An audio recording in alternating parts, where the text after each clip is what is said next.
The building is gone, it's a vacant lot, but family and friends of the people who died in the E2 tragedy say this space should never be forgotten.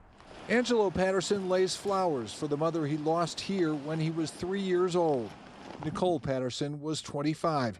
She was among the crowd at the E2 nightclub on this date 22 years ago. One of 21 people crushed to death while trying to escape with about 1,000 people down a narrow stairway. And this is something that brings me to the knees every time. Every time.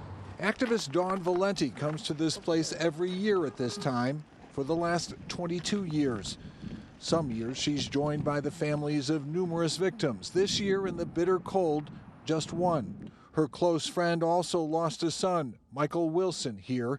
She's vowed to come here annually as long as she's able. 21 lives who went out to a party and never were able to return home to their loved ones. Like, that's not something we should ever forget about, ever. Months before the stampede, the owners of the club at the time, Calvin Hollins and Dwayne Kiles, received a court order to close the second floor of the building.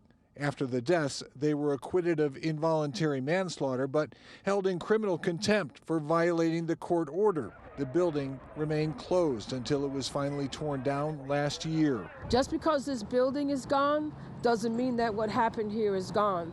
There's still land here, and we're always going to come out here. And this place will always represent one of the most difficult times of Angelo Patterson's life. There's nothing in the world I want to give. Just have it back for a second. For a second. All I want is a second. The current owner of this property has said he plans to build a high-rise for senior living. But family and friends of the victims say he has also promised to include a memorial to the E2 tragedy. Watch breaking news on YouTube. Subscribe to ABC7 Chicago Eyewitness News.